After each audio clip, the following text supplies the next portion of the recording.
So the big question is, I listened to all the speeches, very, very interesting. And I think one of the last one, Dr. Reich mentioned that you need a cocktail to ensure growth. And the big question is it AI or is it human capital that will be the true differentiator post-pandemic or even during the pandemic? And what we, I think, all can agree on is that distance learning or remote learning is not something that is supplementary or nice to have. It must work. Right now, I have two kids who are sitting in one of the other rooms.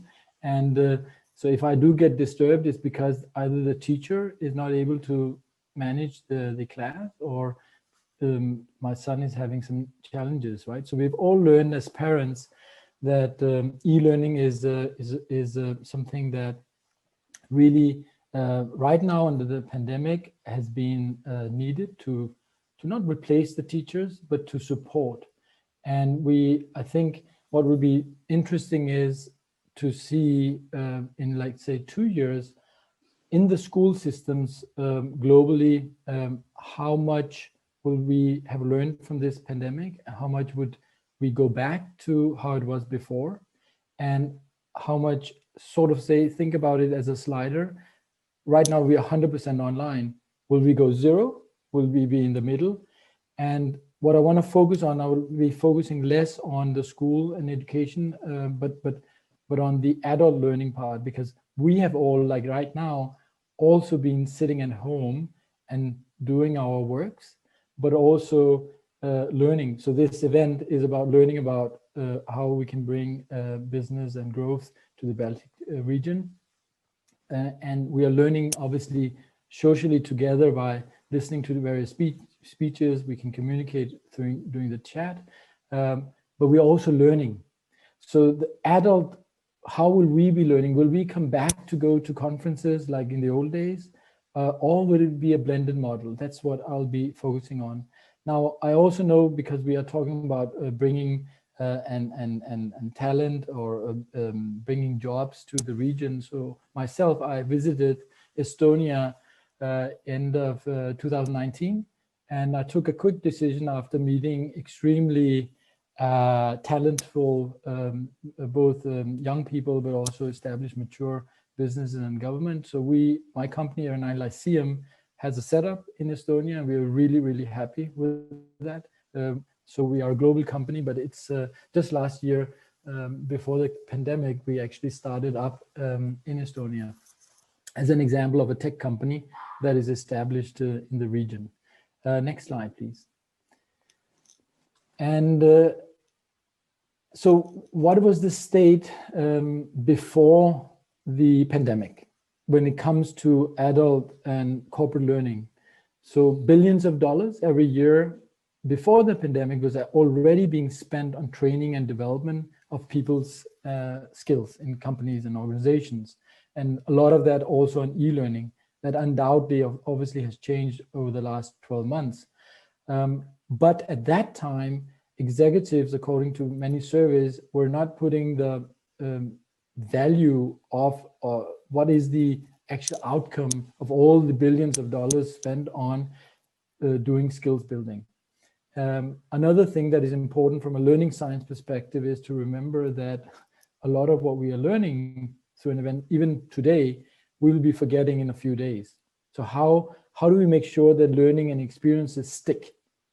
Yes, we can use AI and other things, and I'll be talking about that, but that's a big problem, that when we do some learning or training, it is forgotten.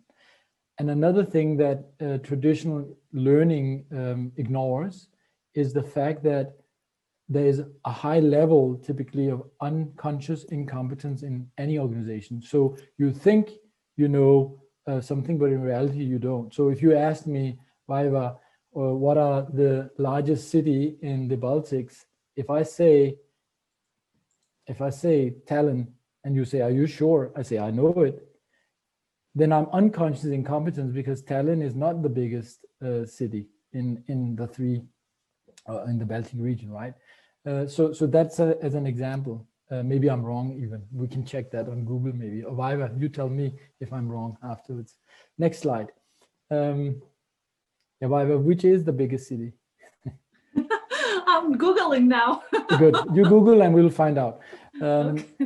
Now, what has happened here after or during the pandemic is this research is from McKinsey. Just recently, I found that last week, where executives have changed their opinion about skills building. So now that is going to be one of the true differentiators. So how that skills gap that is existing in all organizations globally, in the Baltics, in Germany, in my home country, Denmark, how are you gonna, solve that skills gaps? And the executives are saying, that's what on the right side on my slides, it says that 56% of that will be due via skill building. So you will see a much more increased focus on training and skilling and upskilling than we even had before the crisis. And as you would see now on the next slide, this is where Area 9 as a company, we have now more than 20 years of experience in basically developing these kind of learning systems that are highly scalable. And the concept we use is a concept of adaptive learning. Next slide, please. I think it's still the old one. Yeah, next one. Or is it frozen? Because this one. So a little bit, now that I've explained some of the background of what kind of technologies or what kind of solutions are out there, what we have built is an infrastructure, a soft infrastructure, not a hard infrastructure, as it was mentioned earlier.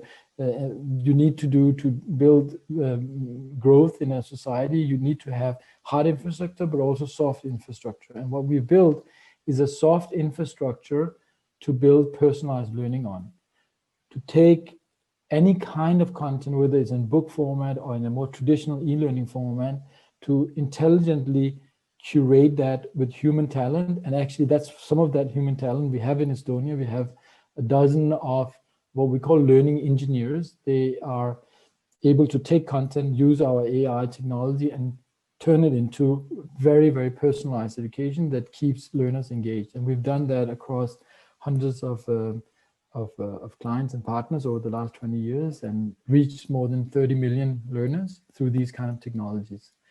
And in essence, adaptive learning is, think about your best teacher, how that teacher makes sure that he focuses on your weaknesses to get them stronger by making sure that constantly adapting what kind of learning that you as an individual is getting. And that's what the system does. Next slide, please.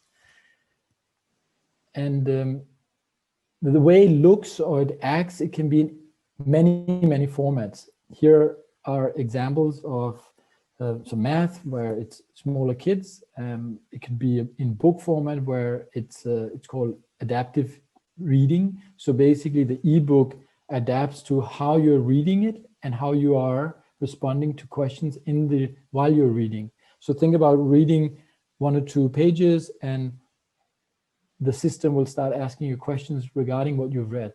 And if I then got the biggest city in the Baltic wrong, then you probably need to read a little bit more. Vaiva, did you find out what is the biggest? I did, yes, absolutely. So the biggest city in Baltics is Riga, based on the population. Second is Vilnius, and third is Tallinn. So Tallinn is exactly the smallest, right?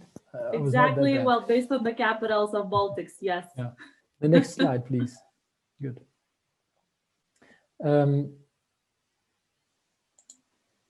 this is an example of an adaptive course and an experience where from a European telecommunication company, where you see how the same course adapts to every individual here. So learner 2 is spending more time than learner 1, but is also much more what's called unconscious incompetence, like I was before around saying Tallinn is the biggest city in the Baltics. And that is a little fun way of explaining what unconscious incompetence is. But what if this is a government employee that needs to know certain rules? or a tech employee in a important tech company in the Baltics that is building systems for another company. If you have a high level of unconscious incompetence, you have a capability gap, and then the system can then go in once it has diagnosed, like a doctor diagnoses a disease, you can then fix it, and that's what our system does. Next slide. Another advantage of adaptive learning systems is that the time that you spend, the next slide, on going through courses and training can be markedly made efficient due to the fact that the system is personalized. The next slide. We're still on the same. Yeah. This shows how working with an organization's level of incompetence can move a whole organization to a conscious, competent organization. And this could be, it could also be the whole school system, it could be classes, but again, also adults in a big corporation, moving them from thinking they know things to being conscious, competent. Now that we know it's Riga, which is the biggest one. Next slide. Another aspect is that we've all gone through reskilling and trainings, and we all know that it can take a lot of time. So how can we use our time most productive? And this is an illustration of a case study based on a large technology firm, where the learners went through the same course in one traditional learning system. It took 45 minutes.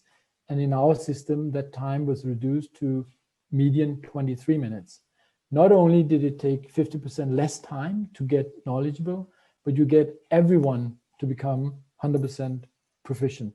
So you do leave no one behind. And that's another important aspect, and also ties into the UN's SDG goals around quality education. So having a lot of people on remote learning platforms also requires that system is then also efficient and doesn't lose anyone.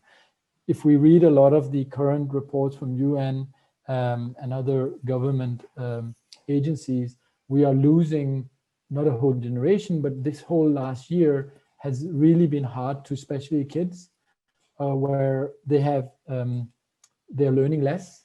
And one of the challenges there is, of course, that this pandemic came this fast and we were not ready to deliver effective remote learning. So this, we should all see this, all countries, all regions should see this as a learning that we know now that the current digital learning system in place in Estonia and Latvia, everywhere, in Denmark and Germany, are not efficient.